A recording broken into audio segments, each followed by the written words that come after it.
ज्ञानव्यापी पे क्या कुछ कहिएगा? ज्ञानवापी मस्जिद हो, मथुरा की मस्जिद हो, वे सब के सब पहले मंदिर थे जिसको तोड़कर मस्जिद बनाया गया है, जो कि इस्लाम के दृष्टिकोण से गलत है, हराम है। ये मानते हैं कि मुगल के जमाने में जितने भी मंदिर थे उनको मस्जिद में कन्वर्ट किया गया।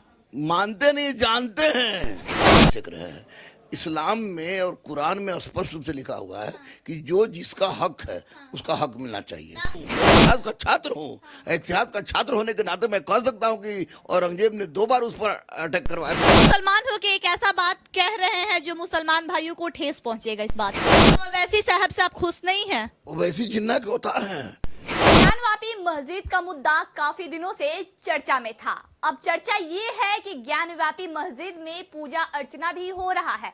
अभी हमारे साथ गुरु रहमान है जो कि मुसलमान है, लेकिन इनके कार्यालय में यानी कि इनके कोचिंग संस्था में हनुमान जी की तस्वीर है और हाथ में कलेवा है। ज्ञानव्यापी पे क्या कुछ कहिएगा? देखिए, मैं मुसलमान हूँ, इसलिए जो भी बोलूंगा सच बोलूंगा, ना मदनी साहब के जैसा बोलूंगा ना ओवैसी साहब के बोलूंगा। मैं किसी दोनों से दुश्मनी है? दुश्मनी नहीं है, वो लोग राजनीतिक से रोटी सेक रहे हैं।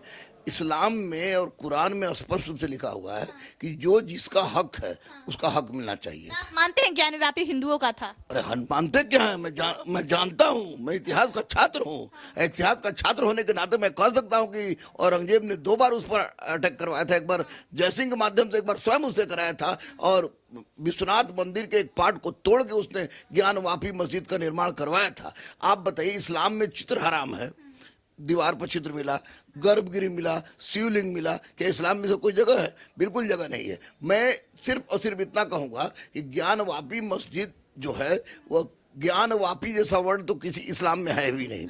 ज्ञान मतलब ज्ञान होता है, वापी मतलब कुआं होता है, ज्ञान का कुआं, ये संस्कृत का वर्ड है। दूसरी सबसे महत्वपूर्ण बात आपको यह है कि जो हम लोग का जो भी एक्ट में, आपको बता दूं कि कानून को अच्छी तरह जानता हूं कि एक्ट में फैक्ट पर ध्यान दिया जाता है, और फैक्ट यही है कि वहां गर्भगिरी मिला है, दीवार पर चित्रकारी मिली है, शिवलिंग मिली है। तो वैसी परिस्थिति में, और सबसे महत्वपूर्ण बात कि कोई भी इतिहास का जानकार अगर इस बात को स्वीकार करता है तो वो मानसिक रूप से विक्षिप्त है या इतिहास पढ़ने की नाटक की बात कर रहा है। आप मुसलमान हो के एक ऐसा बात कह रहे हैं जो मुसलमान भाइयों को ठेस पहुंचेगा इस बात से, क्योंकि आप विरोध कर रहे हैं।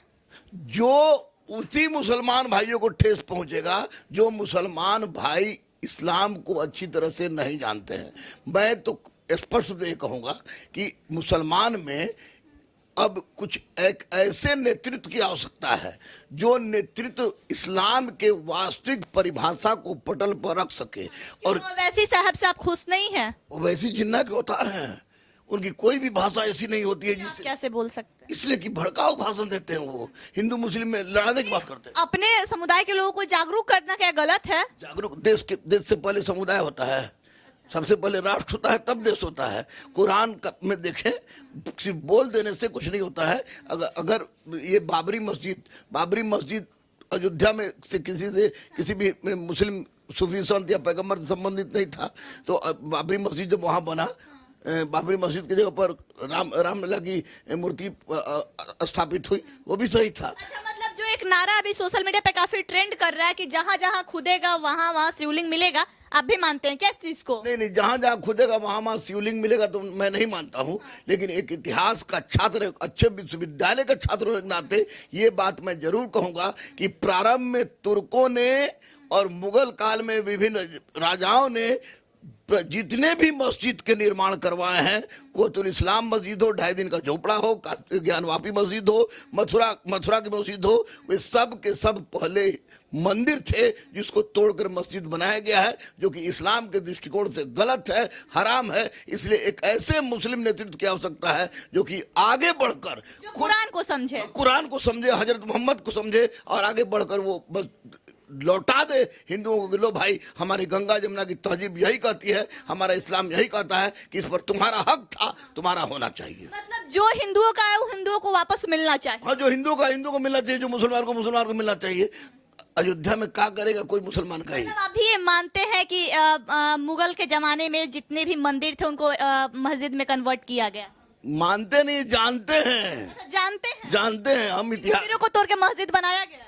दिल्ली सल्तनत में शुरू में 100% और मुगल काल में औरंगजेब के समय में 1633 से आप देखिएगा तो 1633 में बजाबते शाहजहां का आदेश है। उसके बाद आपको अब औरंगजेब के समय में आदेश है कि पुराने मंदिर को ध्वस्त किया जाए, कोई नया मंदिर बने नहीं। तो मंदिर तोड़वाना ये इस्लाम इजाजत नहीं देता है। अगर मंदिर तोड़वाने की इस्लाम इजाजत देता है तो मैं उसको नहीं मानता, और लेकिन इस्लाम इजाजत देता ही नहीं है। और जो चीज इस्लाम में है ही नहीं उस बात को थोपना या गुमराह करना है इस मुसलमानों को। मैं भी मुसलमान हूँ, ला इलाहा इल्लल्लाह मोहम्मद रसूलुल्लाह जानता हूँ, समान हक की बात जानता हूँ, ईमान की बात जानता हूँ, और मुसलमान का मतलब होता है मुसल्लम ईमान। और जो ओवैसी साहब में हमको कहीं से नजर नहीं आता है। उनकी भाषण भड़काऊ हो सकती है, हिंदू मुस्लिम में तकरार करा सकती है, लेकिन भारत को राष्ट्र के रूप में देखने के वक्त नहीं है। वो बोलते हैं कि 17 करोड़ मुसलमान ये इस कानून से इस कानून से सहमत नहीं है। अच्छा, मतलब जो देश में हिंदू मुस्लिम भाई भाई का नारा लगता है उसी देश में ओवैसी साहब मतलब मुसलमान और हिंदुओं को लड़वाने का काम करते हैं, आपके कहने के हिसाब से। बिल्कुल कर रहे हैं, वो कर रहे हैं, उस तरह का भाषण दे रहे हैं। अगर ओवैसी साहब हो या हिंदुओं में कोई हो, अगर उस तरह का नारा देगा तो वो गलत काम है। अच्छा, ओवैसी साहब मतलब आपकी कहने का ये भी मतलब है कि वो अच्छे से कुरान भी नहीं पढ़े हैं? नहीं पढ़े हैं, जानकार तो बहुत है भाई साहब, लोग भी जानकार। आप बोल रहे हैं कि कुरान में ये चीज हराम भी और वो काम कर भी रहे हैं। राजनीति कर रहे हैं वो।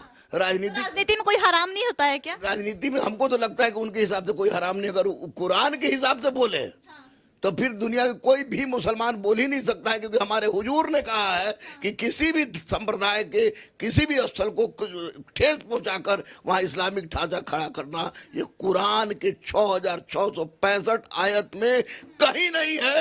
इस दृष्टिकोण से ओवैसी साहब गलत है, जो गलत है गलत है। अच्छा, मतलब गुरु रहमान की भी ये इच्छा है कि जो संपत्ति हिंदुओं की है, जो मंदिर हिंदुओं की है, वो लौटा दिया जाए। गुरु रहमान की यही इच्छा है कि जिसकी जो हक है, समान हक की बात हमारा कुरान कहता है, समान हक की बात हमारा वेद कहता है, समान हक का बात हमारा गीता कहता है। तो जिसकी जो संपत्ति है उसको लौटा दे। उसी में हमारी मोहब्बत है, उसी में हमारी पहचान है, उसी में हमारी शान है, और उसी में भारत की पहचान है। अच्छा, ज्ञानवापी में पूजा अर्चना हो रही है, इससे आप कितना खुश हैं? देखिए मैं ज्ञानवापी तो गया नहीं, अयोध्या गया था मैं, लेकिन ज्ञानवापी में मैं खुश इसलिए हूँ कि हजरत मोहम्मद और कुरान की बात को अब चरितार्थ सामने हो रहा है कि जिसका हक था वहां पर उसका हक मिलना। लेकिन यहाँ तो कोर्ट के फैसले के वजह से हक मिल रहा है लोगों को। कोर्ट के फैसले से इसलिए मिल रहा है कि कोर्ट पर हम लोग हर मुसलमान विश्वास करता है, हर हिंदू विश्वास करता है। तो कोर्ट कोई भी फैसला तर्क पर नहीं देती है, कोर्ट कोई भी फैसला फैक्ट्स पर देती है, और ये फैक्ट्स पर दिया गया फैसला है। आपको मैं बता दूंगा कि ज्ञानवापी मस्जिद की दाहिनी साइड में जितना भी है, चूंकि मैं 14 साल तक बनारस में रहा हूँ, उस मस्जिद में चित्रकारी है, और इस्लाम में चित्रकारी हराम है।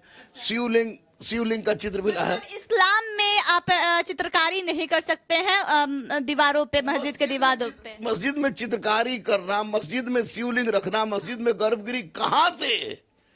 शुरू के जितने भी मस्जिद हैं वह हिंदुओं के मंदिर को तोड़कर बनाए गए हैं। यह कहने में गुरु रहमान को किसी से डर न था, न है, न रहेगा। जितने भी मस्जिद हैं वो हिंदुओं के मंदिर को तोड़ के बनाए गए हैं, ऐसा गुरु रहमान का कहना है। और ये भी कहना है कि जो जिसका हक है बराबर दे दिया जाए। जिस मंदिर को तोड़ के मस्जिद बना दिया गया है उसे शांतिपूर्वक लौटा दिया जाए। और ओवैसी के बारे में कहना है कि ओवैसी राष्ट्रहित के बारे में बात नहीं करते हैं, वो भड़काऊ बयान देते हैं, राजनीति करते हैं, जो हमारे कुरान में नहीं लिखा गया है। कुरान में ये करना हराम है, लेकिन वो राजनीति की रोटी सेक रहे हैं। आई खबरों के लिए बने रहे। जय हिंद।